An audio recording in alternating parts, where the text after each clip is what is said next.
대체 왜 우리 중국이 아닌 한국이요? 당신네 걸프국들 후회할 짓 하지 마시오. 중국이 중동에 쏟아부은 천문학적 자본이 단숨에 모래성처럼 허물어졌습니다.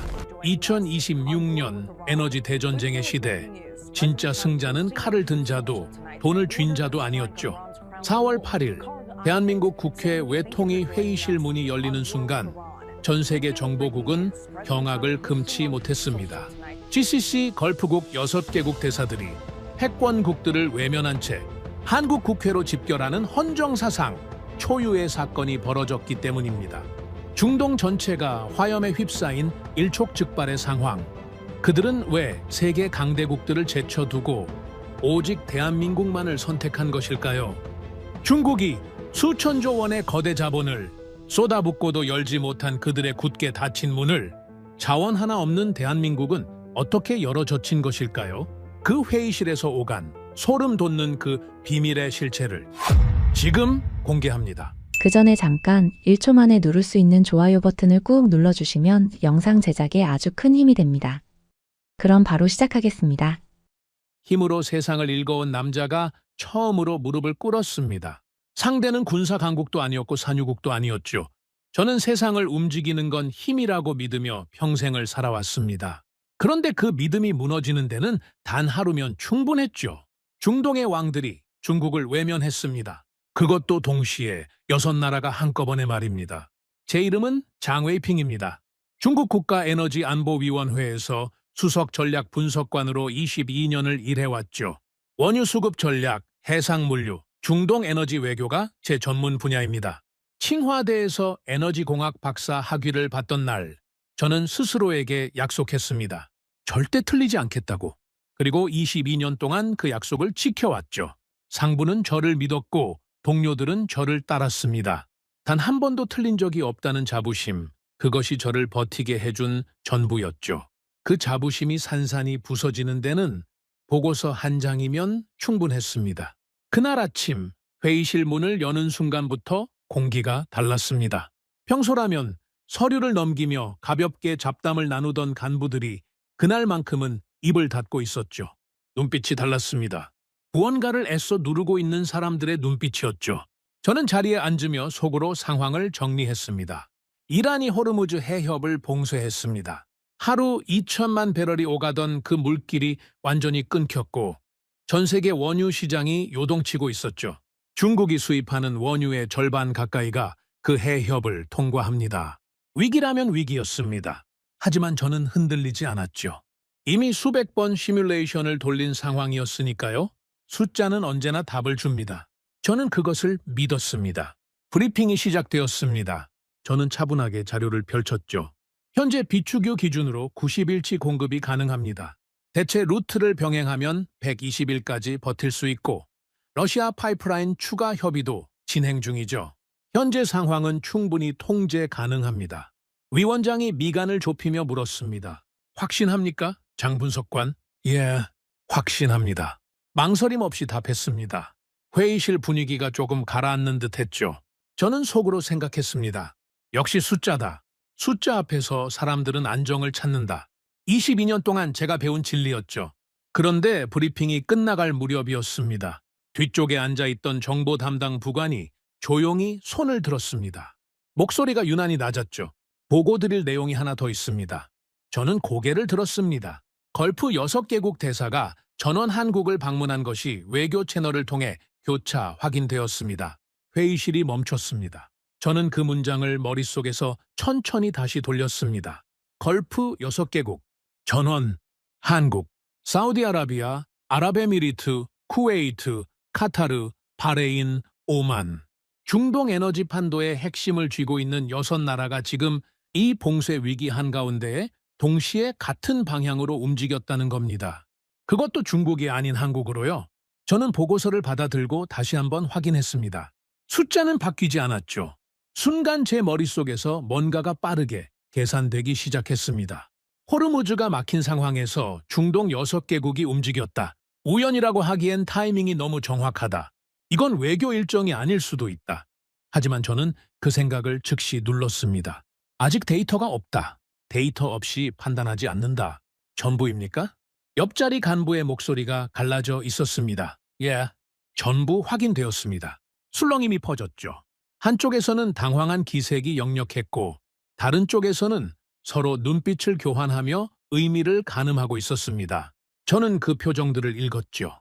당혹감이었습니다. 오랫동안 이 회의실에서 함께 일해온 사람들의 얼굴에서 제가 한 번도 본 적 없는 표정이었어요. 왜 하필 한국입니까?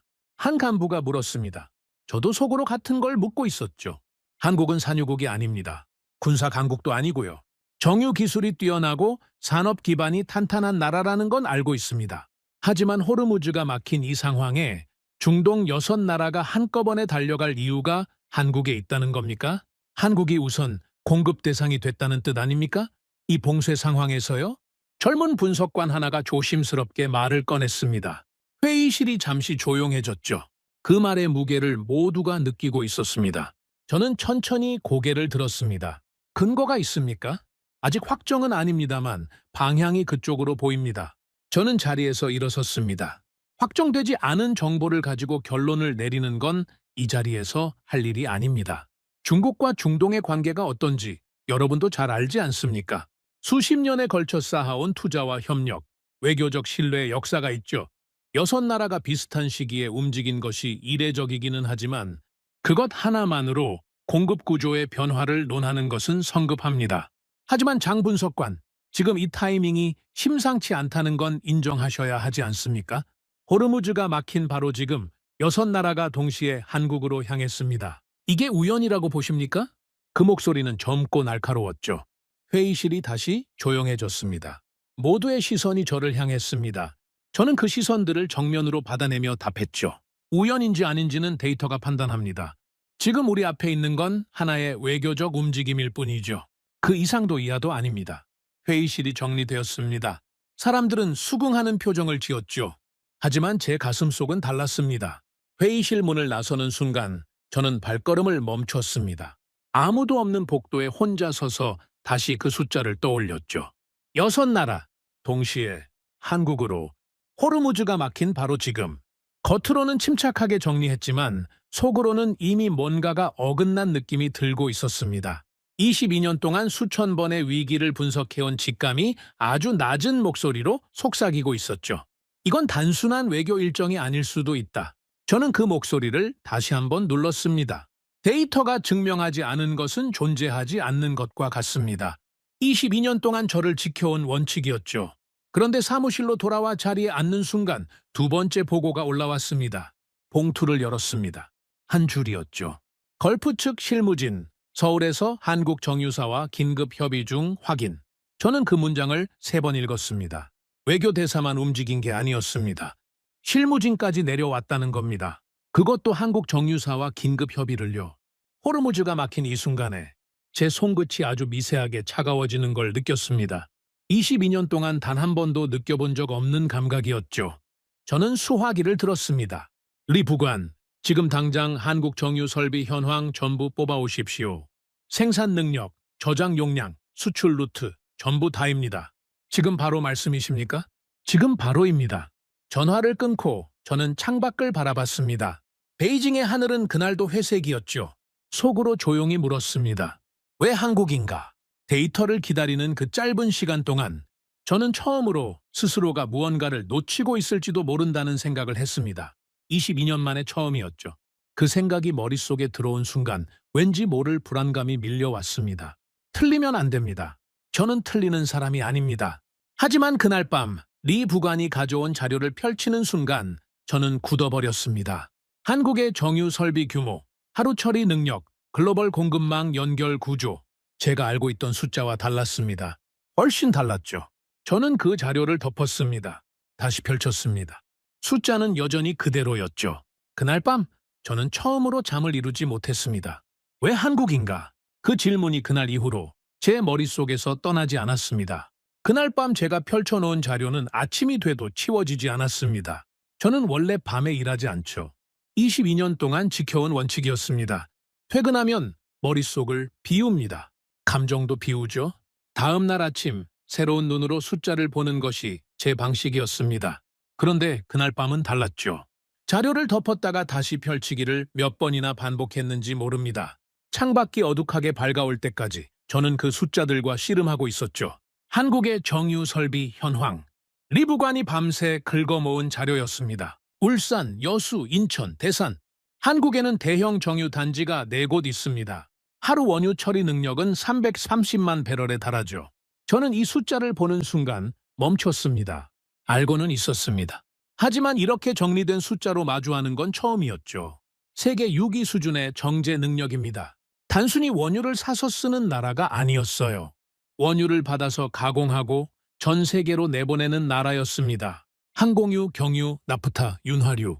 한국이 만들어내는 석유 제품들은 아시아 전역으로 퍼져나가죠. 일본이 쓰고 동남아가 쓰고 중동 일부 국가들도 한국산 정제품을 씁니다. 저는 그 흐름을 보면서 속으로 중얼거렸습니다. 이건 내가 알던 한국이 아니다.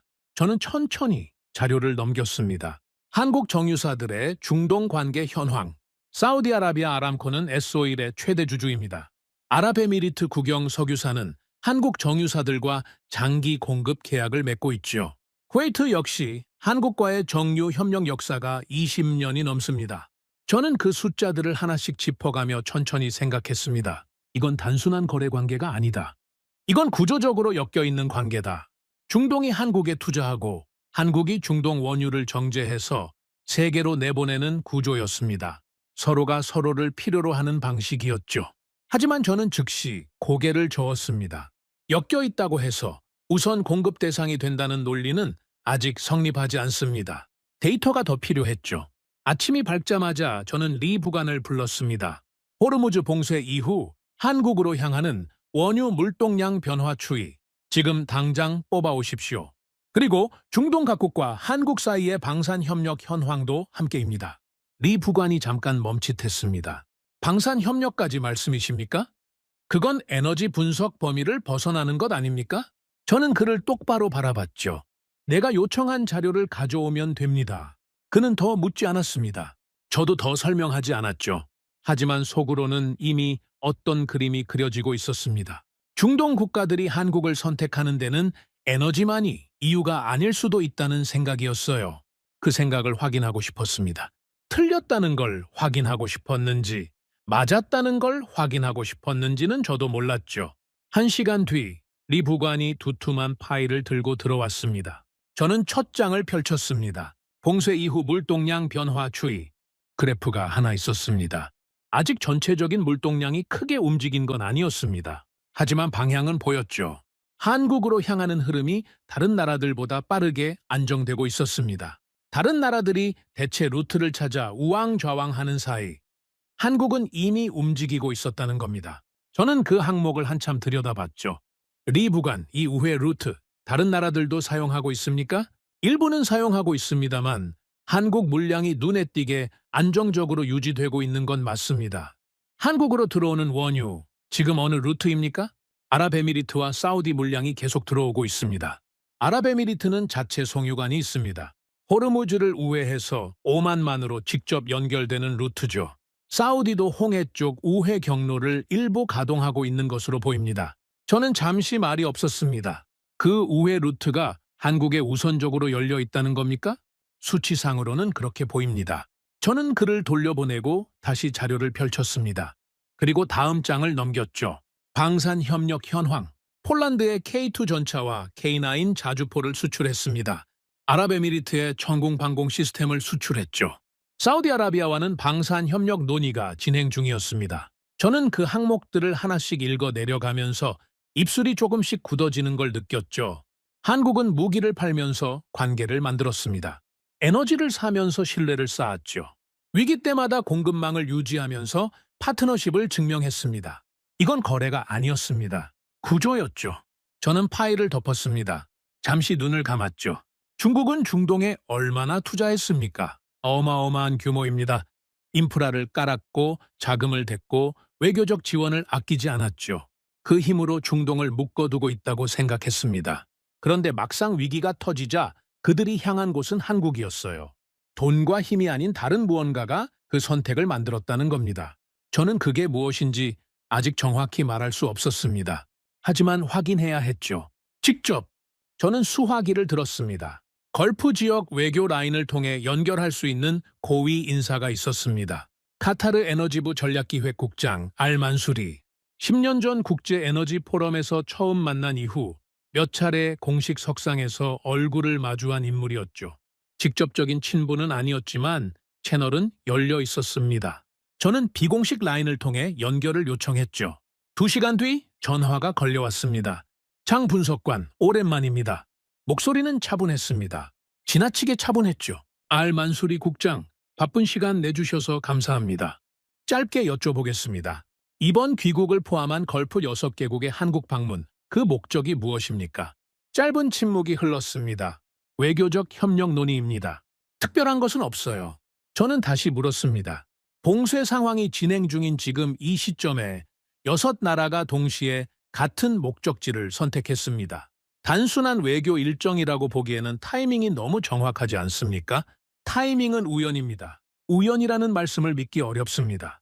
제 목소리가 조금 낮아졌죠. 저는 계속했습니다. 알만수리 국장, 솔직하게 말씀드리겠습니다.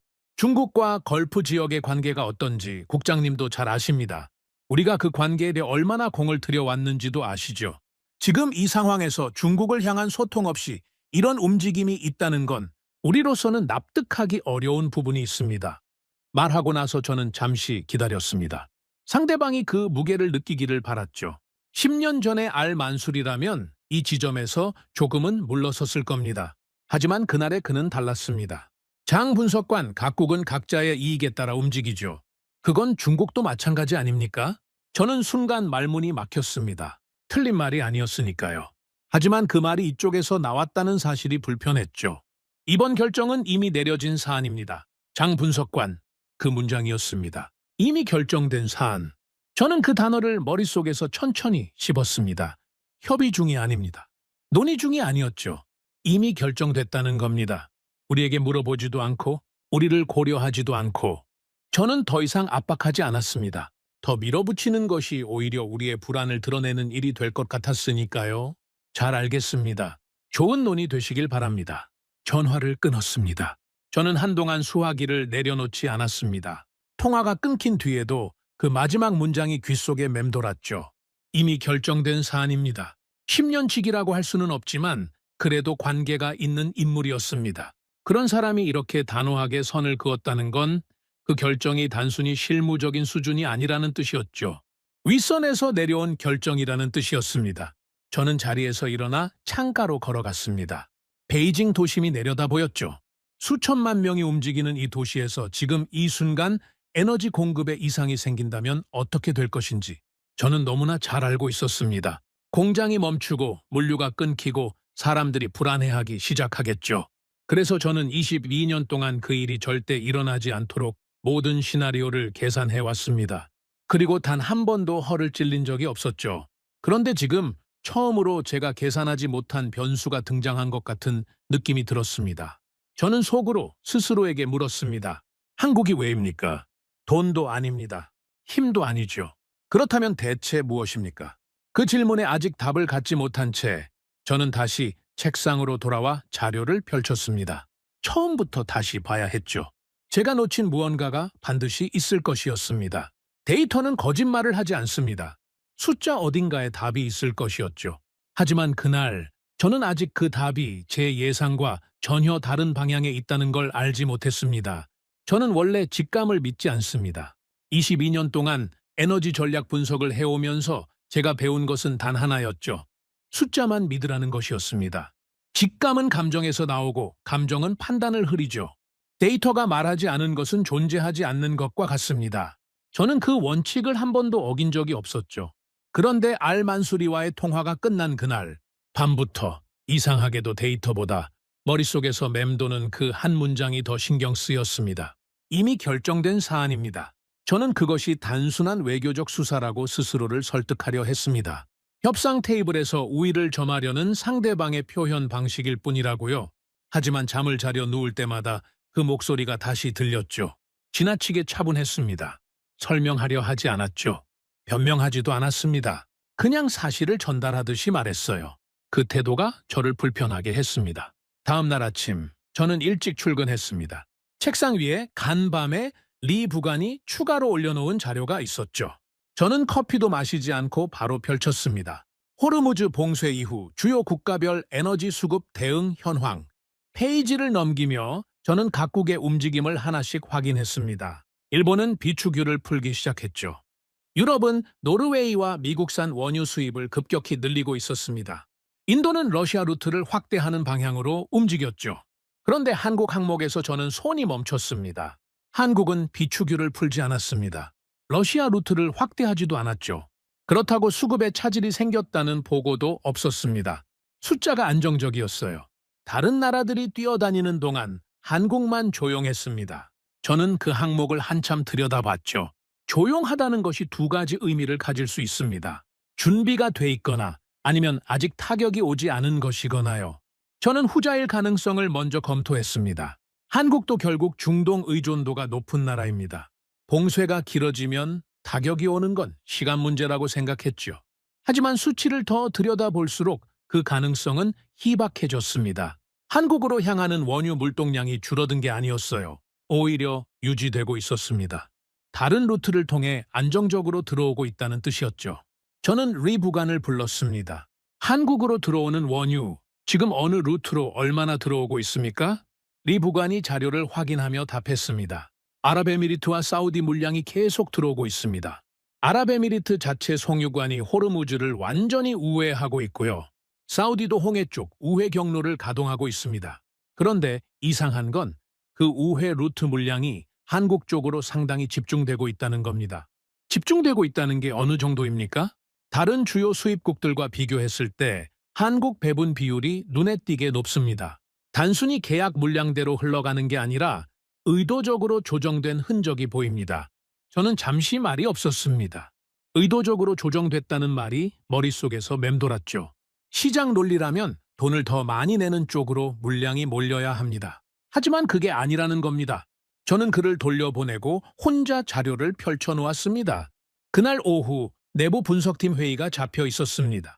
저는 회의실에 들어서면서 평소와 다른 분위기를 감지했죠. 분석관들이 뭔가를 미리 이야기하다가 제가 들어서자 입을 닫는 느낌이었습니다. 저는 자리에 앉으며 자료를 펼쳤죠. 현황 보고 시작하십시오.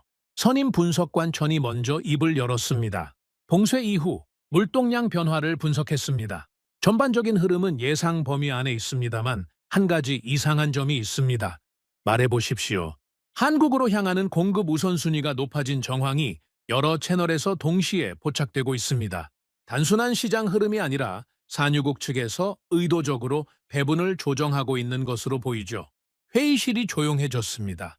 저는 천을 바라봤죠. 의도적이라는 근거가 있습니까? 우회 루트 배분 비율이 일반적인 시장 논리로는 설명이 안 됩니다. 물량을 더 많이 사겠다는 나라보다 한국이 우선순위를 받고 있습니다. 돈의 문제가 아니라는 뜻이죠. 옆에 있던 또 다른 분석관 류가 자료를 내밀었습니다. 비공식 채널을 통해 입수한 정보입니다만 걸프 측 내부에서 한국을 전략적 우선 공급 대상으로 분류했다는 이야기가 나오고 있습니다. 아직 확정된 정보는 아니에요. 저는 그 자료를 받아들었습니다. 전략적 우선 공급 대상, 그 단어가 눈앞에 있었죠. 저는 잠시 그 문장을 바라봤습니다. 22년 동안 중국이 중동에 투자한 돈이 얼마입니까? 중국이 깔아놓은 인프라가 얼마입니까? 그 모든 것을 제쳐두고 한국이 전략적 우선 공급 대상이 됐다는 겁니까? 저는 그 생각이 머릿속에서 커지려는 것을 눌렀습니다. 확정되지 않은 정보는 분석에 반영하지 않습니다. 하지만 장 분석관, 여러 채널에서 같은 방향의 정보가 나오고 있다는 건 무시하기 어렵지 않습니까? 천이 조심스럽게 반문했습니다. 평소 같으면 나오지 않을 목소리였죠. 저는 그를 바라봤습니다. 여러 채널이 같은 방향을 가리킨다고 해서 사실이 되지는 않습니다.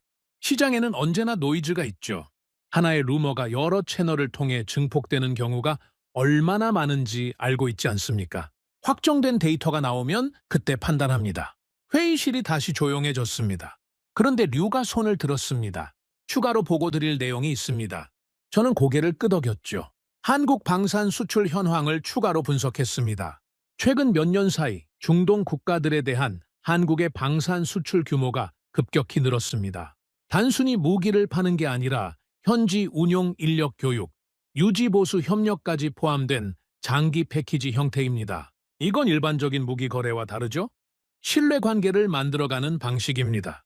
저는 그 자료를 천천히 넘겼습니다. 아랍에미리트에 납품된 천궁 방공 시스템, 사우디와 진행 중인 협력 논의, 이집트, 이라크와의 추가 협의 동향, 숫자들이 눈앞에 펼쳐졌죠. 저는 속으로 생각했습니다. 방산이 에너지와 연결된다는 논리, 그게 성립합니까? 하지만 어딘가에서 그 두 가지가 하나의 구조 안에서 작동하고 있다는 느낌이 자꾸 들었습니다. 저는 그 느낌을 다시 눌렀죠. 계속 모니터링 하십시오. 확정 데이터가 나오는 즉시 보고하고 저는 자료를 들고 회의실을 나왔습니다. 복도를 걸으면서 저는 머릿속으로 지금까지 나온 정보들을 정렬했죠. 걸프 6개국 대사 동시 방문, 실무진의 한국 정유사 긴급 협의, 우회 루트 우선 공급 정황, 방산 협력을 통한 장기 신뢰 구축, 그리고 알만수리의 그 한마디, 이미 결정된 사안입니다. 하나씩 보면 모두 설명이 가능했습니다. 하지만 이것들이 동시에 한 방향을 가리키고 있다는 사실이 저를 불편하게 만들었죠. 저는 분석관입니다. 패턴을 읽는 것이 제 일이죠. 그리고 지금 이 패턴은 너무나 명확하게 한 방향을 향하고 있었습니다. 저는 사무실로 돌아와 문을 닫았습니다. 혼자였습니다. 지도를 펼쳤죠. 중동에서 한국으로 이어지는 해상 루트, 우회 송유관 위치, 한국 정유 단지의 지리적 분포, 그것들을 하나씩 짚으면서 저는 천천히 생각을 정리하기 시작했습니다. 한국의 위치가 눈에 들어왔습니다. 동북아시아 한가운데, 일본, 중국, 동남아시아로 연결되는 허브, 중동에서 오는 원유를 받아 정제해서 아시아 전역으로 보낼 수 있는 위치였죠. 저는 그 지리적 구조를 보면서 잠시 멈췄습니다. 한국은 에너지를 소비하는 나라가 아니었습니다. 에너지를 가공하고 분배하는 나라였죠. 그 역할이 위기 상황에서 얼마나 중요한지를 저는 이제서야 제대로 보고 있었습니다. 그런데 그 순간 전화가 울렸습니다. 상부였습니다. 위원장실에서 직접 걸려온 전화였죠. 장 분석관, 한국 관련 동향 파악이 어느 수준까지 됐습니까? 현재 여러 채널에서 정보를 수집 중입니다. 확정된 데이터가 나오는 대로 보고 드리겠습니다. 언제까지입니까? 최대한 빠르게 진행하겠습니다. 장 분석관, 위원장의 목소리가 낮아졌습니다. 이번 건은 빠르게 정리돼야 합니다. 위에서 관심을 갖고 있어요. 저는 그 말의 무게를 느꼈습니다. 위에서 관심을 갖고 있다는 건 더 이상 에너지안보위원회 내부 사안이 아니라는 뜻이었죠. 저는 짧게 답했습니다. 알겠습니다. 전화를 끊고 저는 잠시 눈을 감았습니다. 위에서 내려오는 압박이 시작됐다는 뜻이었죠. 이런 상황에서 가장 위험한 것은 섣부른 결론입니다. 압박을 받을수록 판단이 흔들리고 판단이 흔들리면 틀린 결론을 내죠. 저는 22년 동안 그 함정을 피해왔습니다. 이번에도 마찬가지여야 했죠. 저는 다시 자료를 펼쳤습니다. 그런데 그날 저녁 리 부관이 마지막 자료를 들고 왔습니다. 봉투를 열었습니다. 비공식 채널을 통해 들어온 정보였죠. 저는 첫 줄을 읽는 순간 호흡이 멈추는 것을 느꼈습니다. 걸프 측 내부 회의록 일부 발췌, 한국을 에너지 공급 우선 대상 국가로 공식 분류하는 방안 논의됨, EU 장기 신뢰 파트너십 및 전략적 상호 의존 구조. 저는 그 문장을 3번 읽었습니다. 공식 분류, 장기 신뢰 파트너십, 전략적 상호 의존 구조. 이건 루머가 아니었습니다. 비공식 채널이기는 했지만 회의록 발췌라면 이야기가 달랐죠. 저는 천천히 봉투를 내려놓았습니다. 그리고 처음으로 아주 조심스럽게 스스로에게 인정했습니다. 이건 설명이 안 된다. 데이터가 하나씩 쌓여갈수록 제가 처음에 내린 판단에서 멀어지고 있었습니다. 단순한 외교 일정, 그 말이 이제는 스스로도 설득이 되지 않았죠. 하지만 저는 아직 공식적으로 판단을 바꾸지 않았습니다. 확정이 필요했습니다. 한 번 더 확인이 필요했죠. 저는 그날 밤 늦게까지 자리를 지켰습니다.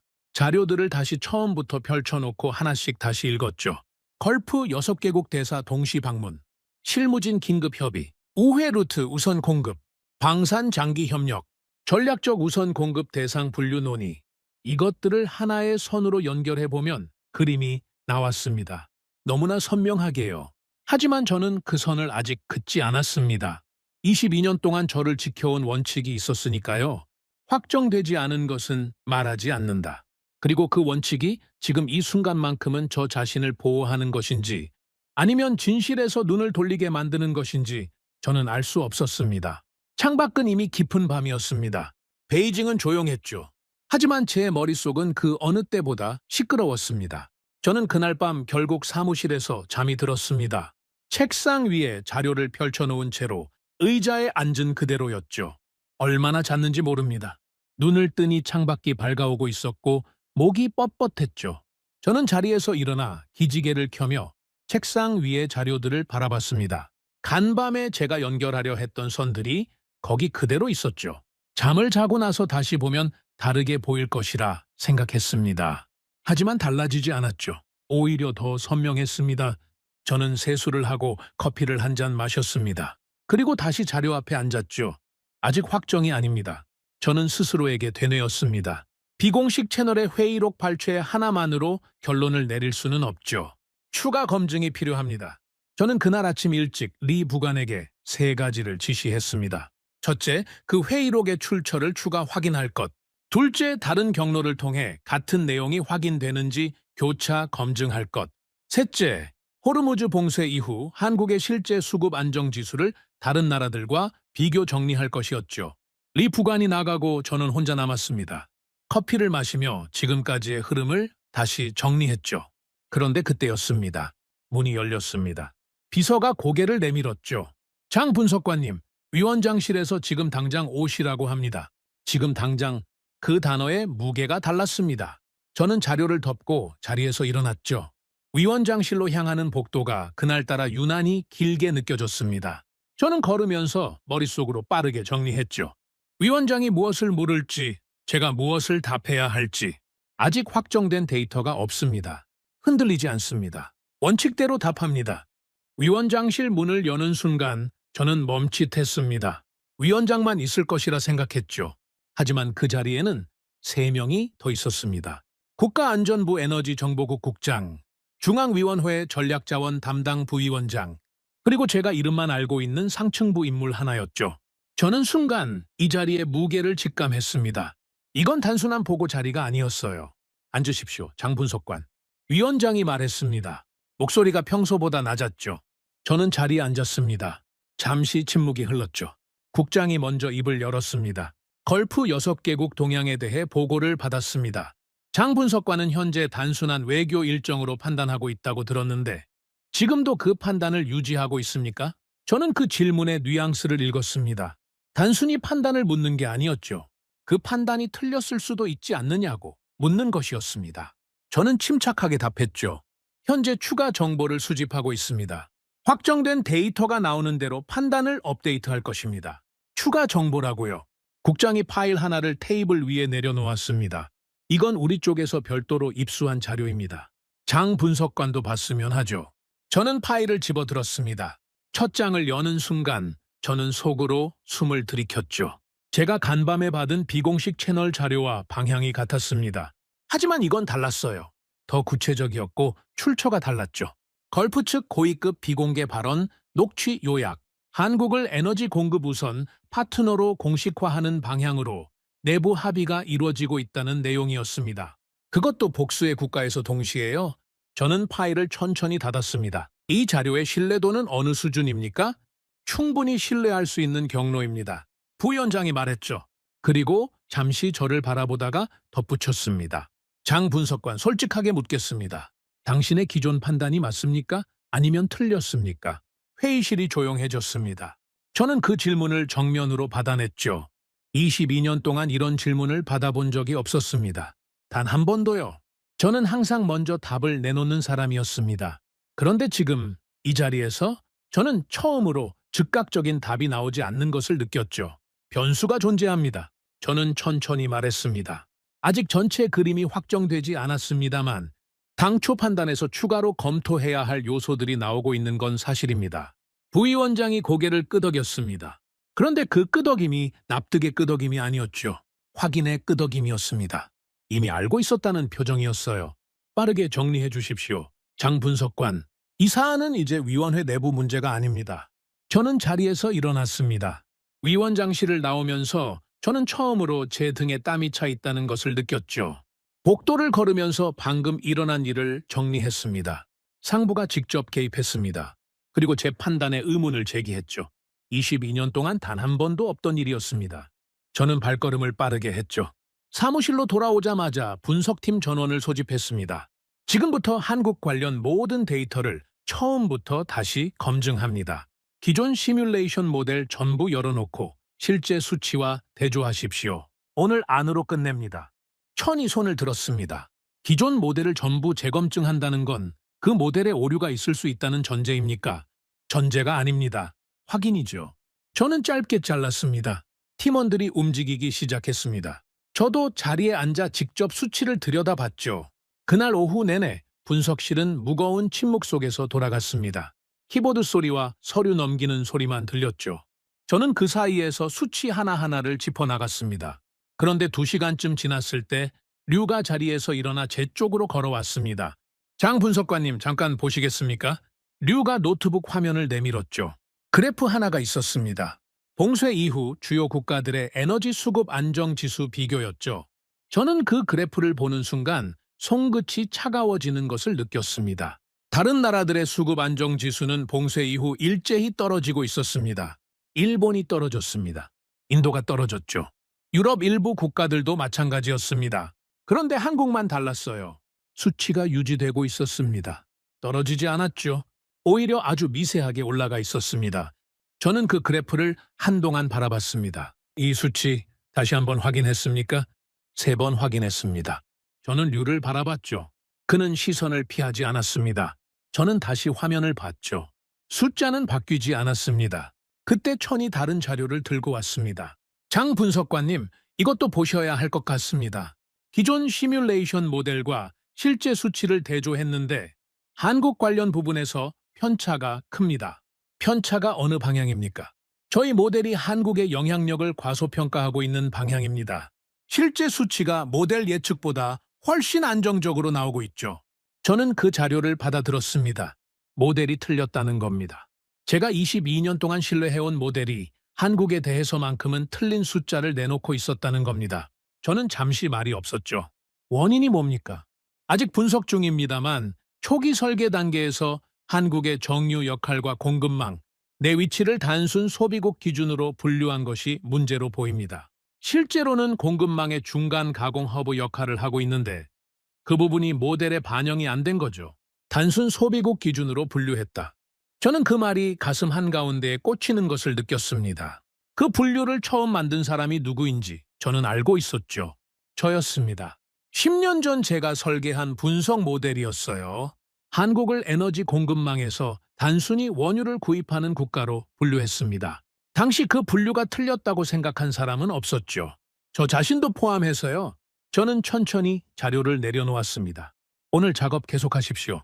모델 재설계가 필요한 부분 전부 표시해놓고 팀원들이 다시 자리로 돌아갔습니다. 저는 혼자 남아 창밖을 바라봤죠. 베이징의 하늘은 오늘도 회색이었습니다. 저는 속으로 지금까지의 흐름을 다시 정리했습니다.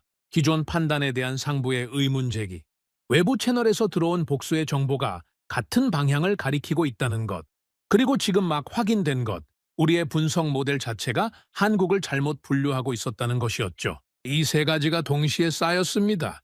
저는 처음으로 스스로에게 인정해야 했습니다. 당초 판단이 틀렸을 가능성이 있습니다. 하지만 저는 그것을 아직 입 밖으로 내지 않았죠. 인정하는 것과 선언하는 것은 다릅니다. 확정이 필요했습니다. 그날 저녁 늦게 리 부관이 마지막 검증 결과를 들고 왔습니다. 비공식 채널 회의록 발췌, 추가 경로에서 교차 확인됐습니다. 저는 고개를 끄덕였죠. 내용이 동일합니까? 동일합니다. 한국을 전략적 우선 공급 대상으로 공식화하는 방향이 맞습니다. 저는 한동안 아무 말도 하지 않았습니다. 리 부관도 말이 없었죠. 그 침묵이 길었습니다. 창밖에서 베이징의 밤이 깊어가고 있었죠. 알겠습니다. 수고했습니다. 리 부관이 나갔습니다. 저는 혼자 사무실에 남았죠. 책상 위에 쌓인 자료들을 바라봤습니다. 그래프들, 수치들, 채널에서 들어온 정보들 모두 같은 방향을 가리키고 있었죠. 더 이상 부정할 수 있는 여지가 없었습니다. 저는 22년 만에 처음으로 빈 종이를 꺼냈습니다. 그리고 천천히 썼죠. 한국은 단순 소비국이 아니다. 그 문장을 쓰고 저는 잠시 멈췄습니다. 짧은 문장이었죠. 하지만 그 문장 하나가 제 22년을 부정하는 것처럼 느껴졌습니다. 10년 전 제가 설계한 모델이 틀렸습니다. 그 모델 위에서 내린 수많은 판단들이 흔들렸죠. 저는 그 무게를 그날 밤 처음으로 온전히 느꼈습니다. 그런데 이상했습니다. 무너지는 느낌이 드는 동시에 어딘가에서 이상한 감각이 올라오고 있었죠. 알고 싶다는 감각이었습니다. 한국이 대체 어떤 구조를 만들어 온 것인지, 어떻게 중동의 신뢰를 얻은 것인지, 왜 위기 상황에서 흔들리지 않는 것인지요. 그것이 궁금했습니다. 분석관으로서의 본능이었을 겁니다. 저는 다시 자료를 펼쳤습니다. 이번에는 처음부터 다시 봤죠. 한국을 단순 소비국이 아닌 공급망의 핵심 허브로 놓고 다시 읽었습니다. 그러자 전혀 다른 그림이 나왔죠. 제가 그동안 노이즈로 분류했던 수치들이 신호였습니다. 무시했던 패턴들이 구조였죠. 저는 그것들을 하나씩 연결해가면서 조금씩 그 전체 그림을 보기 시작했습니다. 그리고 그 그림이 커질수록 저는 더 불편해졌습니다. 왜냐하면 그 그림 안에서 중국의 위치가 보였기 때문이죠. 우리가 스스로를 중심이라고 믿고 있는 동안 다른 구조가 조용히 만들어지고 있었습니다. 우리의 힘이 아닌 신뢰가 그 구조의 기반이었죠. 그리고 그 신뢰의 중심에 한국이 있었습니다. 저는 그날 밤 그 그림을 끝까지 보지 못했습니다. 아직 볼 준비가 되지 않았죠. 그날 아침 저는 평소보다 일찍 출근했습니다. 보고서를 상부에 올린 뒤로 뭔가 찜찜한 느낌이 가시질 않았죠. 한국을 단순 소비국으로 분류한 모델이 틀렸다는 건 인정했습니다. 하지만 그게 전부가 아니라는 직감이 있었습니다. 뭔가 더 있었죠. 제가 아직 보지 못한 무언가가요? 저는 그것을 찾아야 했습니다. 책상에 앉아 커피를 마시며 자료를 펼쳤습니다. 그런데 그때였습니다. 리 부관이 급하게 문을 열고 들어왔죠. 평소와 달리 노크도 없었습니다. 장 분석관님, 지금 바로 보셔야 할 것 같습니다. 목소리가 달랐습니다. 저는 고개를 들었죠. 무슨 일입니까? GCC 걸프 6개국 대사들이 한국 국회를 방문했습니다. 방금 외교 채널로 확인됐습니다. 저는 잠시 멈췄습니다. 국회를요? 예. 대사관이 아닙니다. 국회 외교통일위원회에 직접 찾아갔습니다. 그것도 전원이 동시에요? 저는 천천히 커피잔을 내려놓았습니다. 머릿속에서 빠르게 계산이 돌아가기 시작했죠. 처음 보고를 받았을 때는 대사들이 서울을 방문했다는 것까지만 확인됐었습니다. 그런데 국회 외교통일위원회에 직접 찾아갔다는 건 차원이 다른 이야기였죠. 대사가 상대국 국회를 방문한다는 건 단순한 외교 예방이 아닙니다. 공식적인 메시지를 전달하겠다는 뜻이었습니다. 그것도 6나라가 동시에요. 내용이 확인됩니까? 리 부관이 파일을 내밀었습니다. 저는 첫 줄을 읽는 순간 손이 멈췄습니다. GCC 국가들, 한국의 중동산 원유 최우선 공급 약속 재확인. 저는 그 문장을 다시 읽었습니다. 최우선 공급, 약속 재확인. 저는 파일을 천천히 내려놓았죠. 잠시 침묵이 흘렀습니다. 리 부관이 조심스럽게 말했습니다. 장 분석관님, 지금 전 세계가 에너지 대란 한가운데 있습니다. 일본은 비축유를 풀고 있고 유럽은 배급제까지 검토 중이죠. 인도는 러시아 루트 확대에 사활을 걸고 있습니다.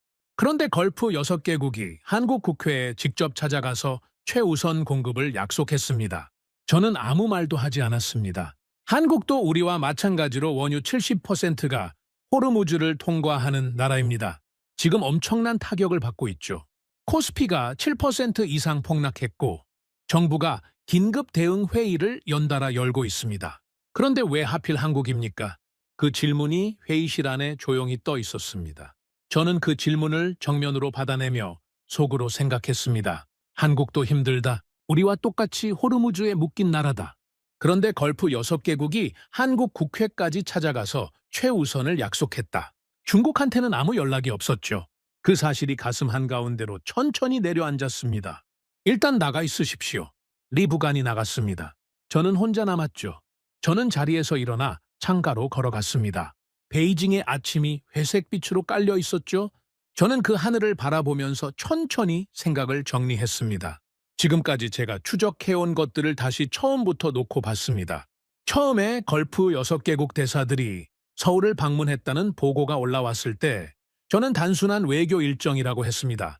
그 다음에 실무진까지 한국 정유사와 긴급 협의에 들어갔다는 보고가 올라왔을 때도 저는 확정된 데이터가 아니라고 했죠. 비공식 채널에서 한국을 전략적 우선 공급 대상으로 분류하는 논의가 있다는 정보가 들어왔을 때도 저는 루머일 수 있다고 했습니다. 그리고 기존 모델이 한국을 잘못 분류하고 있다는 게 확인됐을 때도 저는 여전히 머뭇거렸죠. 그런데 지금은 달랐습니다. 이건 루머가 아니었습니다. 비공식 채널도 아니었죠. 걸프 6개국 대사들이 직접 한국 국회에 찾아가서 공개적으로 최우선 공급을 약속했습니다. 더 이상 부정할 수 있는 여지가 없었죠. 저는 책상으로 돌아와 분석팀 전원을 소집했습니다. 팀원들이 들어오자마자 천이 먼저 입을 열었습니다. 저도 방금 확인했습니다. GCC 대사들 국회 방문건, 이건 단순한 외교 제스처가 아닙니다. 공개적으로 약속을 했다는 건 내부 합의가 완전히 끝났다는 뜻이죠. 동의합니다. 류가 자료를 내밀었습니다.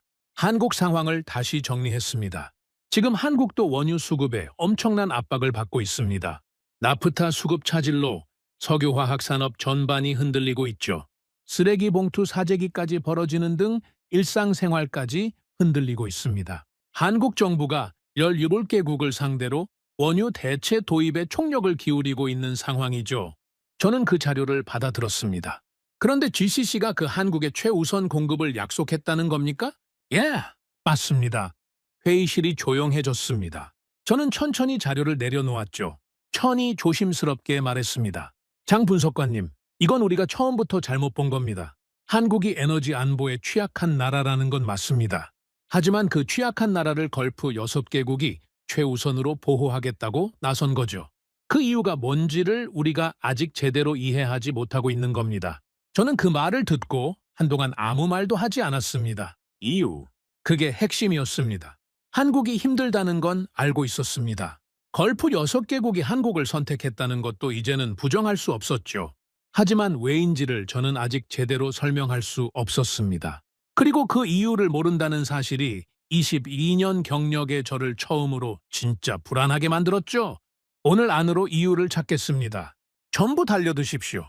팀원들이 움직이기 시작했습니다.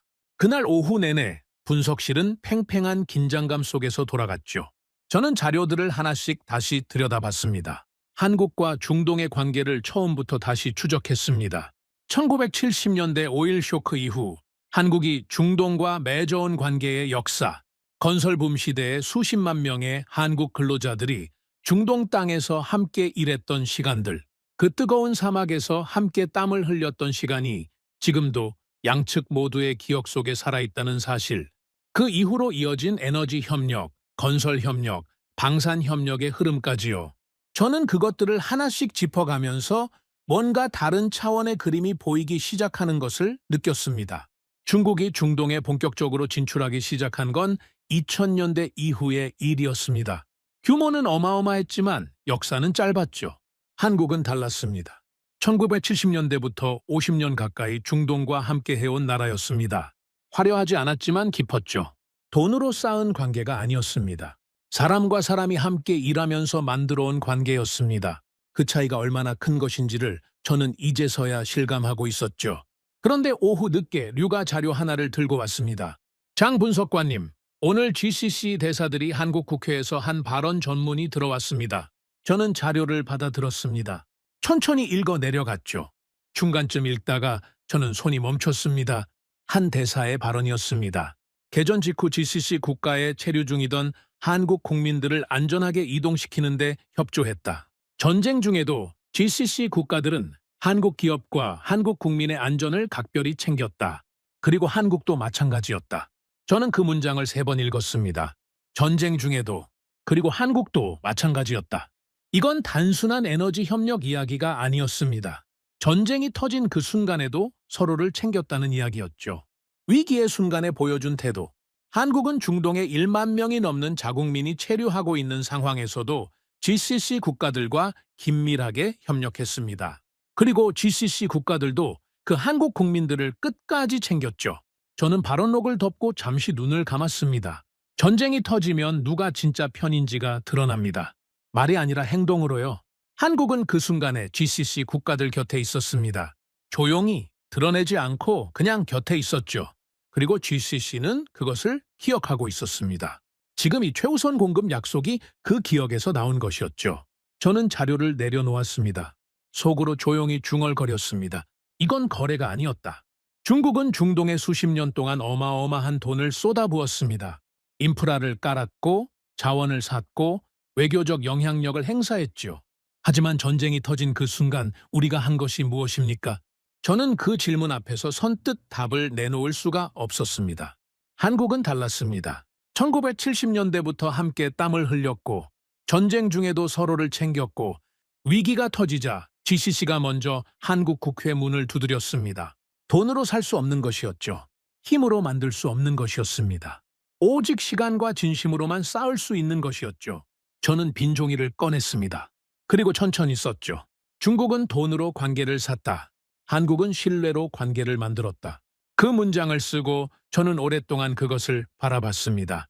22년 동안 저는 힘과 자본이 세상을 움직인다고 믿었습니다. 그런데 지금 눈앞에서 벌어지고 있는 일은 그 믿음을 정면으로 부정하고 있었지요. 그리고 그 부정의 증거가 너무나 선명했습니다. 걸프 6개국 대사들이 직접 한국 국회 문을 두드렸다는 사실 하나가 제 22년을 통째로 흔들고 있었으니까요. 저는 창밖을 바라봤습니다. 베이징의 하늘은 여전히 회색이었죠. 하지만 그날은 그 회사액이 유난히 무겁게 느껴졌습니다. 왜 한국인가? 이제 저는 그 답이 보이기 시작했습니다. 하지만 그 답을 완전히 받아들이는 데는 아직 조금 더 시간이 필요했습니다. 그리고 그 시간이 얼마 남지 않았다는 것도 저는 이미 알고 있었죠. 그날 밤 저는 사무실을 나서지 않았습니다. 책상 위에 자료들을 펼쳐놓고 저는 처음부터 다시 시작했죠. 중국은 돈으로 관계를 샀다. 한국은 신뢰로 관계를 만들었다. 그 문장이 머릿속에서 떠나질 않았습니다. 하지만 그게 결론이 아니라는 것도 알고 있었죠. 신뢰라는 게 어떻게 만들어지는지, 한국이 50년 동안 중동과 무엇을 쌓아왔는지 그것을 제대로 들여다봐야 했습니다. 저는 리 부관에게 전화를 걸었습니다. 늦은 시간에 미안합니다. 한 가지만 부탁하겠습니다.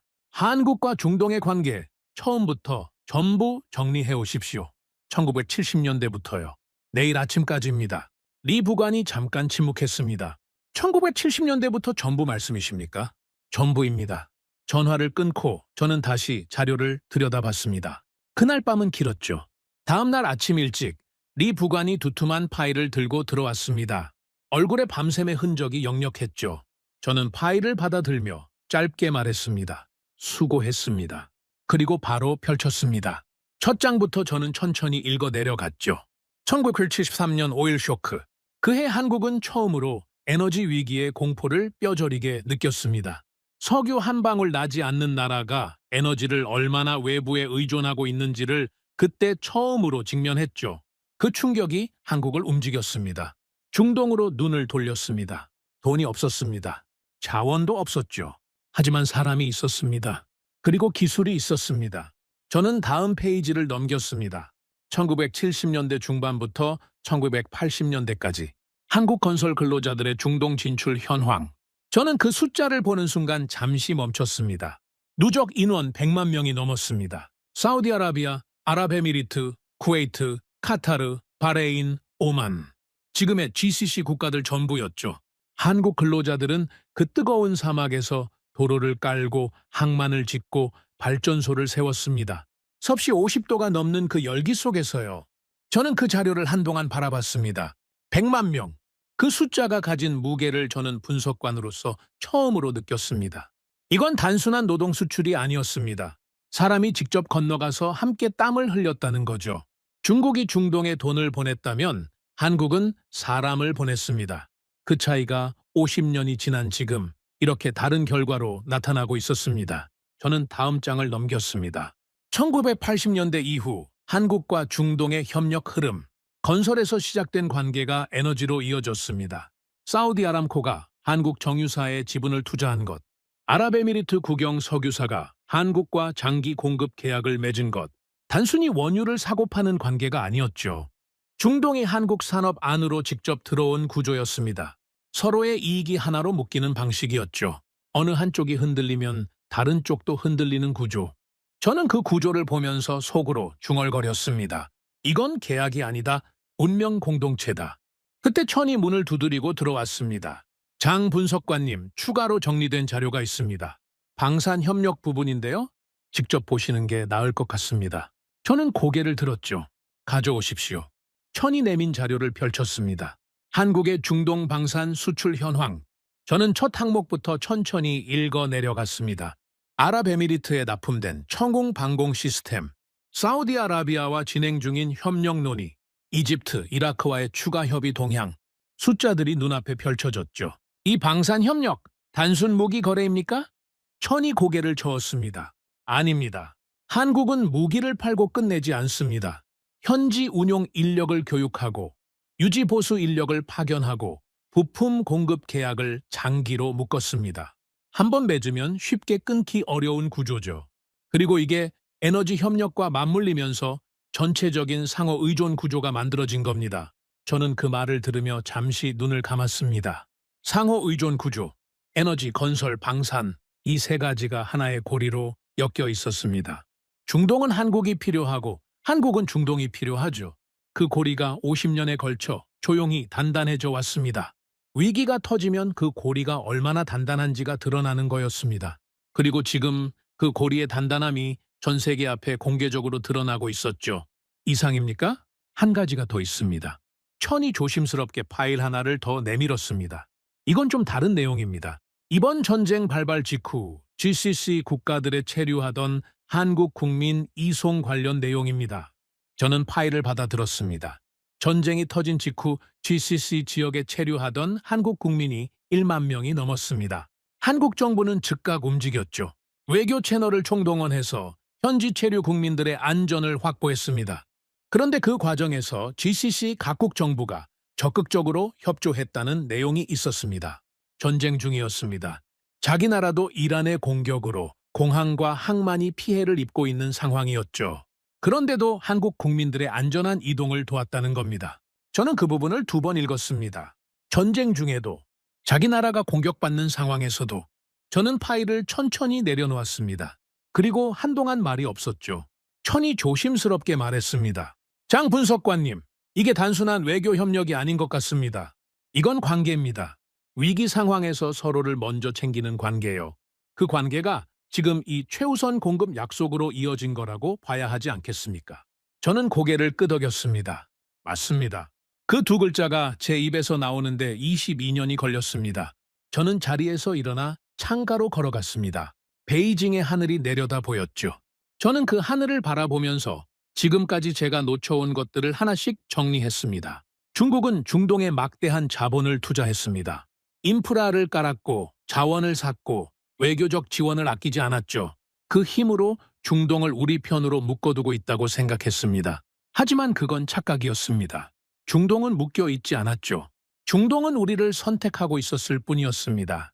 그리고 더 좋은 선택지가 생기자 그쪽으로 향했습니다. 한국은 달랐습니다. 한국은 중동을 묶으려 하지 않았습니다. 그냥 함께 있었죠. 1970년대에 함께 땀을 흘렸고 위기 때마다 함께 버텼고 전쟁이 터지자 서로를 챙겼습니다. 그 50년의 시간이 지금 이 순간 GCC 대사들이 한국 국회 문을 두드리는 것으로 나타난 거였죠. 그때 전화가 울렸습니다. 위원장이었습니다. 장 분석관, 보고서 추가 내용 언제 올라옵니까? 오늘 저녁까지 올리겠습니다. 내용이 어떻게 됩니까? 저는 잠시 생각했습니다. 그리고 천천히 말했죠. 우리가 놓친 게 에너지 구조만이 아닙니다. 관계의 본질을 잘못 이해하고 있었습니다. 중동이 한국을 선택한 건 한국이 강해서가 아닙니다. 한국이 오랫동안 신뢰를 쌓아왔기 때문입니다. 우리는 그 방식으로 관계를 만들어 오지 않았습니다. 전화기 너머로 긴 침묵이 흘렀습니다. 그게 공식 판단입니까, 장 분석관? 예, 공식 판단입니다. 전화가 끊겼습니다. 저는 수화기를 내려놓으며 조용히 숨을 내쉬었죠. 공식 판단. 그 2글자를 입 밖으로 낸 순간 무언가가 완전히 바뀐 것 같은 느낌이 들었습니다. 되돌릴 수 없는 선을 넘은 느낌이었죠. 저는 다시 책상에 앉았습니다. 추가 보고서를 써야 했습니다. 저는 빈 종이를 꺼내 천천히 썼죠. 한국과 중동의 관계는 거래 구조가 아닌 신뢰 구조로 이루어져 있습니다. 1970년대 건설 협력에서 시작된 이 관계는 에너지, 방산, 인적 교류로 확장되면서 50년에 걸쳐 상호 의존 구조를 형성했습니다. 이 구조는 위기 상황에서 단기간에 흔들리지 않는 안정성을 가집니다. 이번 전쟁 발발 직후 GCC가 한국 국민의 안전을 적극적으로 챙긴 것, 그리고 에너지 위기 상황에서 한국 국회를 직접 방문해 최우선 공급을 약속한 것은 이 신뢰 구조의 직접적인 발현입니다. 우리의 접근 방식과 근본적으로 다른 방식으로 만들어진 관계입니다. 마지막 문장을 쓰고 저는 손을 멈췄습니다. 우리의 접근 방식과 근본적으로 다른 방식. 그 문장이 가슴에 걸렸습니다. 우리가 틀렸다는 말을 공식 보고서에 쓴 겁니다. 22년 동안 제가 설계하고 운용해온 전략의 방향이 틀렸다는 말을요. 저는 그 무게를 온몸으로 느꼈습니다. 보고서를 닫았습니다. 저는 창가로 걸어갔죠. 베이징의 저녁이 내려앉고 있었습니다. 도심의 불빛이 하나씩 켜지기 시작했죠. 저는 그 불빛들을 바라보면서 오래 서 있었습니다. 그때 리 부관이 노크를 하고 들어왔습니다. 장 분석관님, 마지막으로 들어온 내용이 있습니다. 말하십시오.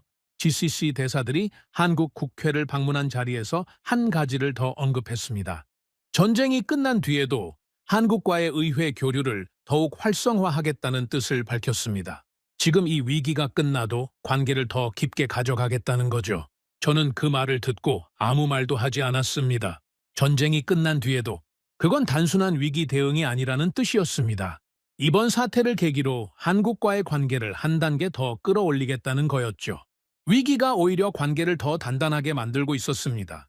한국이 GCC에게 단순한 에너지 파트너가 아니라 진짜 전략적 동반자로 자리를 굳히고 있다는 뜻이었죠. 저는 속으로 중얼거렸습니다. 이건 끝이 아니라 시작이다. 한국은 이번 위기를 통해 더 강해지고 있었습니다. 위기가 터질 때마다 관계가 더 깊어지는 나라. 그게 한국이었습니다. 중국은 달랐죠. 우리는 위기가 터지면 돈을 더 쏟아부었습니다. 하지만 지금 이 상황이 보여주는 건 돈으로는 살 수 없는 것이 있다는 거였습니다. 알겠습니다. 수고했습니다. 리 부관이 나갔습니다. 저는 혼자 남았죠. 보고서를 들고 자리에서 일어났습니다. 상부에 올려야 했습니다. 복도를 걸으면서 저는 속으로 생각했습니다. 이게 끝이 아닙니다. 한국이 어떤 나라인지, 어떻게 이 자리에 오게 됐는지 저는 이제 겨우 절반쯤 이해한 것 같았습니다. 나머지 절반은 아직 보지 못했죠. 그리고 그 나머지 절반을 보게 됐을 때 저는 완전히 다른 사람이 될 것 같다는 예감이 들었습니다. 보고서를 올리고 사무실로 돌아오는 복도에서 저는 발걸음이 무거웠습니다. 22년 동안 이 복도를 수백 번 걸었습니다. 언제나 빠른 걸음이었죠. 결론을 가지고 있었고 판단에 확신이 있었고 다음 할 일이 분명했습니다. 그런데 그날은 달랐습니다. 발걸음이 느려졌죠. 머릿속에서 뭔가가 계속 정리되지 않았습니다. 보고서를 올렸지만 그것으로 끝난 게 아니라는 느낌이었습니다. 오히려 진짜 질문이 이제 시작된 것 같았죠. 사무실로 돌아와 문을 닫았습니다. 책상에 앉아 저는 지금까지 정리한 것들을 다시 펼쳐놓았습니다. 걸프 6개국 대사들의 한국 국회 방문, 최우선 공급 약속, 전쟁 중에도 한국 국민을 챙긴 GCC, 1970년대부터 쌓아온 50년의 신뢰, 방산협력으로 엮인 장기구조. 이것들을 하나의 선으로 연결하면 그림이 나왔습니다. 하지만 저는 그 그림 안에서 아직 설명하지 못한 부분이 있다는 걸 알고 있었죠. 한국은 왜 이런 나라가 됐습니까? 그게 질문이었습니다. 단순히 중동과 관계를 잘 맺었다는 설명으로는 부족했습니다. 다른 나라들도 중동과 관계를 맺어왔습니다. 하지만 전쟁이 터진 이 순간 GCC가 국회까지 찾아가서 최우선을 약속한 나라는 한국뿐이었죠. 그 차이가 어디서 나오는지를 저는 알아야 했습니다. 저는 리 부관을 불렀습니다. 한 가지 더 부탁하겠습니다. 한국이 중동과의 관계에서 위기 상황마다 어떻게 대응해왔는지 사례 중심으로 정리해 오십시오. 과거 위기 때 한국이 구체적으로 무엇을 했는지가 궁금합니다. 리 부관이 고개를 끄덕이고 나갔습니다. 저는 혼자 남아 자료를 들여다봤죠. 그날 오후 리 부관이 자료를 들고 돌아왔습니다. 저는 첫 장부터 천천히 읽어 내려갔습니다. 1990년 걸프전, 이라크가 쿠웨이트를 침공했을 때였습니다. 한국은 의료 지원단을 파견했습니다. 전투 병력이 아니었습니다. 의사와 간호사들이 현지로 건너가서 부상자들을 치료했죠. 그리고 전쟁이 끝난 뒤에도 재건 사업에 참여했습니다. 한국 건설사들이 다시 중동 땅에서 일했죠. 저는 다음 장을 넘겼습니다. 2003년 이라크전. 한국은 자이툰 부대를 파견했습니다. 전투 임무가 아닌 평화 재건 임무였습니다. 이라크 북부 아르빌에서 학교를 짓고 병원을 세우고 도로를 닦았습니다. 현지 주민들과 직접 부대끼며 일했죠. 전쟁이 끝난 자리에서 한국은 총이 아닌 삽을 들었습니다. 저는 그 부분을 읽으면서 잠시 멈췄습니다. 총이 아닌 삽. 저는 그 표현이 머릿속에서 오래 맴돌았습니다. 중국은 중동에 무엇을 들고 갔습니까? 돈을 들고 갔습니다. 계약서를 들고 갔죠. 한국은 달랐습니다. 사람을 보냈고 손을 보냈고 함께 일했습니다. 그 차이가 결국 신뢰의 차이로 이어진 거였죠. 다음 장을 넘겼습니다. 2011년 리비아 사태. 내전이 터지자 한국 정부는 즉각 교민 철수 작전에 나섰습니다. 군 수송기와 해군 함정을 동원했죠. 그런데 그 과정에서 한국은 한국 교민만 데려오지 않았습니다. 현지에 있던 다른 나라 국민들도 함께 태웠습니다. 중국인도 있었고 다른 아시아 국가 국민들도 있었습니다. 저는 그 부분을 읽으면서 뭔가 불편한 감각이 올라오는 것을 느꼈습니다. 리 부관, 이 리비아 사태 당시 중국 대응 내용도 있습니까? 리 부관이 자료를 뒤적이다가 한 장을 내밀었습니다. 있습니다. 중국은 당시 자국민 3만 5천 명을 철수시키는 대규모 작전을 펼쳤습니다. 군함과 전세기를 동원한 대규모 작전이었죠. 규모로는 역대 최대 규모의 자국민 보호 작전이었습니다. 저는 고개를 끄덕였습니다. 한국과 차이가 뭡니까? 리 부관이 잠시 생각하다가 조심스럽게 말했습니다. 한국은 자국민을 데려오면서 다른 나라 사람들도 함께 챙겼습니다. 중국은 자국민을 데려오는 데 집중했죠. 규모는 중국이 훨씬 컸지만 함께 챙겼다는 기억은 한국이 남겼습니다. 저는 그 말을 듣고 한동안 아무 말도 하지 않았습니다. 함께 챙겼다는 기억. 저는 그 문장이 가슴에 걸렸습니다. 외교는 숫자가 아니었습니다. 기억이었죠. 어느 나라가 위기의 순간에 곁에 있었는지, 어느 나라가 함께였는지, 그 기억이 관계를 만들고 신뢰를 쌓는다는 것을 저는 이제서야 이해하고 있었습니다. 저는 다시 자료를 펼쳤습니다. 이번엔 최근 자료들이었습니다. 한국의 중동 의료 지원 현황, 한국 의료진이 중동 각국에서 활동한 기록들, 한국 NGO 단체들의 중동 지원 활동. 저는 그것들을 하나씩 읽으면서 하나의 패턴이 보이기 시작하는 것을 느꼈습니다. 한국은 언제나 현장에 있었습니다. 돈만 보내는 게 아니었죠. 사람을 보냈고 그 사람들이 현장에서 직접 일했습니다. 그리고 이번 전쟁에서도 마찬가지였습니다. 전쟁이 터지자 한국은 GCC 국가들의 체류 중인 자국민 1만 명의 안전을 위해 움직였습니다. 그리고 그 과정에서 GCC 국가들도 한국을 도왔죠. 이건 우연이 아니었습니다. 수십 년에 걸쳐 쌓아온 관계가 위기의 순간에 작동한 거였습니다. 저는 자리에서 일어나 창가로 걸어갔습니다. 베이징의 밤이 깊어가고 있었죠. 저는 그 야경을 바라보면서 속으로 생각했습니다. 중국과 한국의 차이가 무엇인지 이제는 선명하게 보였습니다. 중국은 중동을 전략적 자원으로 봤습니다. 확보해야 할 대상으로 봤죠. 하지만 한국은 달랐습니다. 한국은 중동을 파트너로 봤습니다. 함께 가야 할 대상으로 봤죠. 그 시각의 차이가 50년 동안 쌓이면서 지금의 차이를 만들었습니다. 그때 천이 들어왔습니다. 장 분석관님, 한 가지 더 보고 드릴 내용이 있습니다. 말하십시오. GCC 대사들이 한국 국회를 방문하면서 한 말 중에 이런 내용이 있었습니다. 한국이 이란의 호르무즈 봉쇄와 무고한 민간인 피해에 대해 국제사회와 함께 목소리를 내줬으면 한다고요. 단순히 원유 공급 얘기만 하러 온 게 아니었습니다. 한국을 국제사회에서 함께 목소리를 낼 수 있는 파트너로 보고 있다는 거죠. 저는 그 말을 듣는 순간 등골이 서늘해지는 것을 느꼈습니다. 목소리를 낼 수 있는 파트너. 그건 단순한 에너지 협력 관계가 아니었습니다. 국제사회에서 함께 입장을 내고 함께 움직이는 파트너라는 뜻이었죠. GCC는 한국을 그런 나라로 보고 있었습니다. 에너지를 사고 파는 거래 상대가 아니라 국제 무대에서 함께 서 있을 수 있는 나라로요. 저는 천천히 자리에 앉았습니다. 중국한테는 그런 요청이 있었습니까? 천히 고개를 저었습니다. 없었습니다. 그 한마디가 회의실 안에 조용히 떨어졌습니다. 저는 그 침묵 속에서 오래 앉아 있었습니다. 중국한테는 없었다. 중동의 왕들이 함께 목소리를 내자고 찾아간 나라가 중국이 아니라 한국이었다는 겁니다. 우리가 수십 년 동안 중동에 쏟아부은 그 모든 것들이 지금 이 순간 그 신뢰로 돌아오지 않았다는 뜻이었죠. 저는 빈 종이를 꺼냈습니다. 그리고 천천히 썼습니다. 한국은 중동을 자원으로 보지 않았다. 파트너로 봤다. 그 차이가 50년이 지난 지금 세계가 흔들리는 이 순간에 드러났다. 그 문장을 쓰고 저는 오랫동안 그것을 바라봤습니다.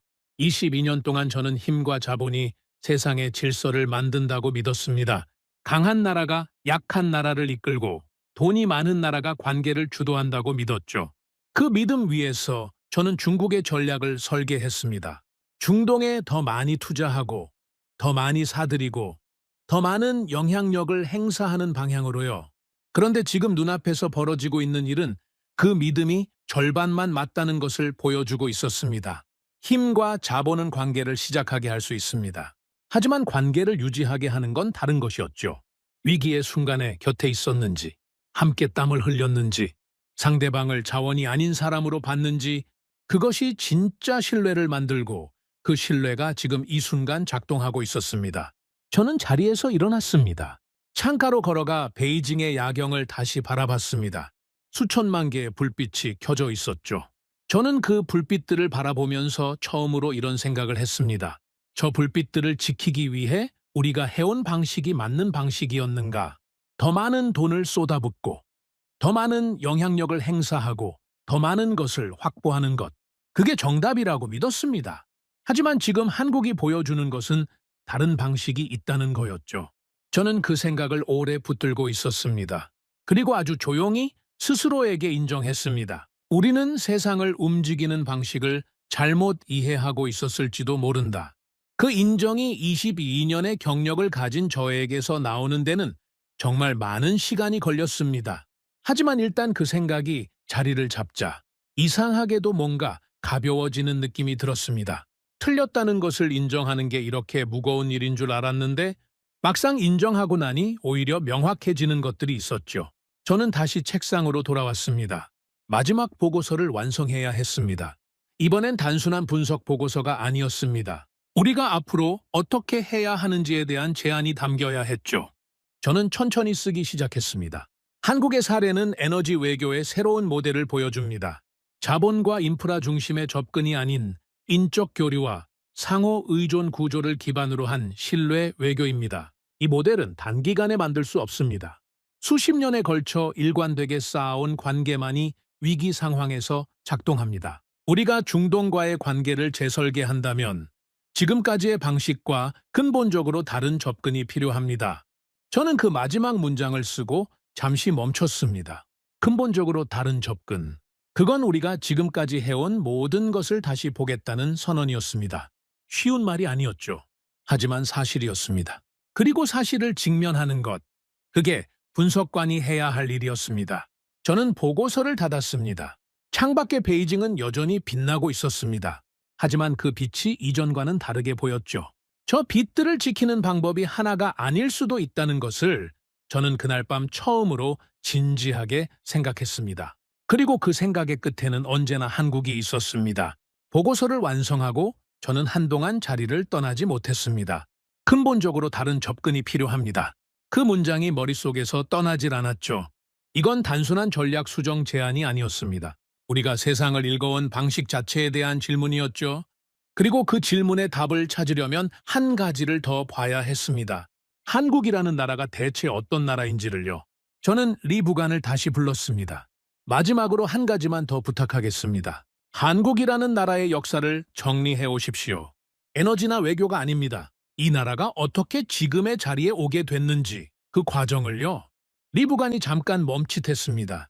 그건 에너지 분석 범위를 많이 벗어난 것 아닙니까? 저는 고개를 저었습니다. 벗어난 게 아닙니다. 이제는 그게 핵심입니다. 리 부관이 나갔습니다. 저는 혼자 남아 창밖을 바라봤죠. 베이징의 밤이 깊어가고 있었습니다. 저는 그 밤을 바라보면서 생각했습니다. 22년 동안 저는 숫자로 세상을 읽었습니다. 원유 수급량, 공급 루트, 비축 규모, 가격 변동성. 그 숫자들이 세상의 전부라고 믿었죠. 그런데 지금 저는 숫자 너머에 무언가를 보려 하고 있었습니다. 그게 분석관으로서 맞는 일인지 아닌지 솔직히 확신이 없었습니다. 하지만 숫자만으로는 설명이 안 되는 것들이 눈앞에 쌓여 있었죠. 다음 날 아침 리 부관이 자료를 들고 왔습니다. 저는 첫 장부터 천천히 읽어 내려갔습니다. 한국의 근현대사. 저는 이 내용을 물론 알고 있었습니다. 분석관으로서 기본 배경 지식이었죠. 하지만 지금은 달랐습니다. 이번에는 숫자가 아니라 맥락으로 읽었습니다. 1950년 한국전쟁. 나라가 둘로 갈라졌습니다. 전쟁이 끝난 뒤 남은 것은 잿더미였죠. 1인당 국민소득이 67달러였습니다. 세계에서 가장 가난한 나라 중 하나였습니다. 원조를 받아야 먹고 살 수 있었죠. 저는 그 숫자를 보며 잠시 멈췄습니다. 67달러. 지금 한국의 1인당 국민소득은 3만 달러를 훌쩍 넘습니다. 70년 만에 450배가 넘게 올랐다는 겁니다. 저는 다음 장을 넘겼습니다. 1960년대 경제개발. 아무것도 없는 상황에서 한국은 사람에 투자했습니다. 교육에 모든 것을 쏟아부었죠. 자원이 없으니 사람이 자원이었습니다. 그리고 그 사람들을 세계로 내보냈습니다. 광부를 독일로 보냈습니다. 간호사를 독일로 보냈습니다. 건설 근로자를 중동으로 보냈죠. 그들이 번 외화가 한국으로 돌아왔고 그 돈이 공장을 세우고 산업을 키웠습니다. 저는 그 흐름을 따라가면서 뭔가 선명해지는 것을 느꼈습니다. 한국은 처음부터 혼자서는 살 수 없다는 것을 알았습니다. 자원이 없었고 땅이 좁았고 인구는 많았죠. 그러니 세계와 연결되지 않으면 살아남을 수 없었습니다. 그 생존의 논리가 한국을 세계로 향하게 만들었고 세계 곳곳에서 사람을 만나고 관계를 만드는 방식을 체득하게 했습니다. 이건 전략이 아니었습니다. 생존이었죠. 저는 다음 장을 넘겼습니다. 1970년대 중동 건설 붐. 이미 여러 번 본 내용이었습니다. 하지만 이번에는 다르게 읽혔죠. 한국이 중동으로 간 건 돈을 벌기 위해서였습니다. 생존을 위해서였죠. 그런데 그 과정에서 무언가가 만들어졌습니다. 한국 근로자들은 사막에서 현지인들과 함께 일했습니다. 언어가 달랐고 문화가 달랐지만 함께 땀을 흘렸죠. 그 경험이 양쪽 모두에게 기억으로 남았습니다. 중동 사람들에게 한국인은 어떤 존재였겠습니까? 멀리서 건너와서 불평 없이 일하고 약속을 지키고 일이 끝나면 조용히 돌아가는 사람들이었습니다. 거창한 요구도 없었고 정치적 압박도 없었죠. 그냥 함께 일하는 사람들이었습니다. 그 인상이 수십 년에 걸쳐 쌓였습니다. 저는 리 부관을 바라봤습니다. 한국이 중동에서 일하면서 문제를 일으킨 사례가 있습니까? 갈등이나 분쟁 같은 거요. 리 부관이 자료를 뒤적이다가 고개를 저었습니다. 특별히 두드러지는 사례는 없습니다. 오히려 반대 사례들이 많습니다. 한국 건설사들이 계약을 끝까지 이행한 사례, 위기 상황에서도 공사를 중단하지 않은 사례들이 기록에 남아 있습니다. 저는 고개를 끄덕였습니다. 계약을 끝까지 이행했다. 위기 상황에서도 공사를 중단하지 않았다. 그게 신뢰의 시작이었습니다. 거창한 게 아니었죠. 약속을 지켰다는 것. 그 단순한 사실이 50년에 걸쳐 쌓이면서 지금의 관계를 만들었습니다. 저는 다시 자료를 펼쳤습니다. 1997년 외환위기, IMF 구제금융을 받은 한국은 국가 부도 직전의 상황에 몰렸습니다. 저는 그 부분을 읽으면서 잠시 생각했죠. 그 위기에서 한국은 어떻게 했습니까? 국민들이 금 모으기 운동을 했습니다. 집에 있던 금부치를 가져나와 나라에 바쳤습니다. 저는 그 장면을 분석관의 눈으로 바라봤습니다. 경제학적으로는 효율적인 방법이 아니었습니다. 금 모으기로 외채를 갚는다는 건 상징적인 행동이었죠. 하지만 그 상징이 가진 힘이 있었습니다. 나라가 위기에 처했을 때 국민들이 함께 움직인다는 것. 그 결속이 한국을 3년 만에 위기에서 끌어올렸습니다. 저는 그 장면을 오래 들여다봤습니다. 위기가 닥쳤을 때 함께 움직이는 나라. 그게 한국이었습니다. 내부에서도 그랬고 외부에서도 그랬죠. 중동에서 위기가 터지면 한국은 현장으로 달려갔습니다. 자국민이 위협받으면 모든 수단을 동원해서 챙겼죠. 그리고 상대방이 위기에 처하면 곁에 있었습니다. 그 일관성이 신뢰를 만들었죠. 저는 천천히 자료를 덮었습니다. 그리고 한동안 눈을 감고 앉아 있었습니다. 22년 동안 저는 국가를 숫자로 읽었습니다. 국내 총생산, 군사력, 에너지 보유량, 외환 보유고, 그 숫자들의 크기가 국가의 힘이라고 생각했죠. 하지만 지금 저는 다른 것을 보고 있었습니다.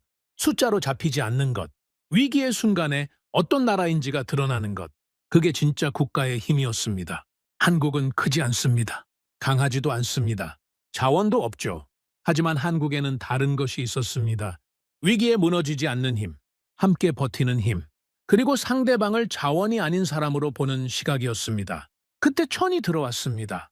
장분석관님, 방금 추가 보고가 들어왔습니다. 저는 고개를 들었죠. GCC 대사들이 한국 국회를 방문하면서 한 가지를 더 언급했습니다. 이번 전쟁이 끝난 뒤 중동 재건 사업에서 한국과의 협력을 최우선으로 추진하겠다는 내용입니다. 저는 그 말을 듣고 한동안 아무 말도 하지 않았습니다. 전쟁이 끝난 뒤 재건 사업, 그건 지금 이 위기가 끝나도 한국과의 관계는 더 깊어진다는 뜻이었습니다. 위기가 관계를 끄는 게 아니라 오히려 더 단단하게 묶었다는 거였죠. 저는 그 말의 무게를 천천히 느꼈습니다. 1970년대에 한국이 중동 재건 현장에서 함께 땀을 흘렸던 것처럼 이번 전쟁이 끝난 자리에서도 한국이 다시 중동 땅에 설 것이라는 뜻이었습니다. 역사가 반복되고 있었죠. 그리고 그 반복 속에서 한국과 중동의 관계는 한층씩 더 깊어지고 있었습니다. 저는 자리에서 일어났습니다. 창가로 걸어가 베이징의 아침을 바라봤습니다. 밤새 생각하다 보니 어느새 동이 트고 있었죠. 저는 그 새벽빛을 바라보면서 지금까지 정리해온 것들을 마지막으로 한 번 더 되짚었습니다. 한국은 자원이 없는 나라였습니다. 그래서 사람을 자원으로 만들었죠. 시장이 없는 나라였습니다. 그래서 세계로 나갔습니다. 힘이 없는 나라였습니다. 그래서 신뢰를 쌓았죠. 그 과정이 50년에 걸쳐 쌓이면서 지금의 한국이 됐습니다. 에너지 위기가 터지고 전쟁이 터지고 세계가 흔들리는 이 순간에 GCC가 먼저 찾아가는 나라가 된 거죠. 저는 빈 종이를 꺼냈습니다. 그리고 마지막으로 썼습니다. 나는 20년 동안 데이터와 숫자로 세상을 읽었다. 강한 나라가 이기고 돈이 많은 나라가 관계를 지배한다고 믿었다. 하지만 틀렸다. 세상을 움직이는 건 힘이 아니었다. 신뢰였다. 그리고 그 신뢰는 위기의 순간에 곁에 있었던 나라에게 돌아갔다. 한국은 50년 동안 그 자리에 있었다. 우리는 그 자리에 없었다. 저는 그 문장을 쓰고 오랫동안 그것을 바라봤습니다. 틀렸다는 것을 인정하는 게 이렇게 오래 걸릴 줄은 몰랐습니다. 22년이라는 시간이 그만큼 무거웠던 거겠죠. 하지만 일단 인정하고 나자 이상하게도 마음이 가벼워졌습니다. 틀렸다는 것을 알면 고칠 수 있으니까요. 그게 분석관이 해야 할 일이었습니다. 저는 종이를 접어 서랍에 넣었습니다. 그리고 새 보고서를 펼쳤습니다. 마지막 보고서였죠. 이번엔 과거를 분석하는 보고서가 아니었습니다. 앞으로 어떻게 해야 하는지를 쓰는 보고서였습니다. 저는 천천히 쓰기 시작했죠. 우리가 중동과의 관계를 다시 설계하려면 출발점을 바꿔야 합니다. 중동을 확보해야 할 자원으로 보는 시각에서 함께 가야 할 파트너로 보는 시각으로요. 그건 단기간에 만들 수 없습니다. 수십 년에 걸쳐 일관되게 쌓아가야 하죠. 한국이 50년 동안 해온 것처럼요. 우리에게 그 시간이 없다고 생각할 수 있습니다.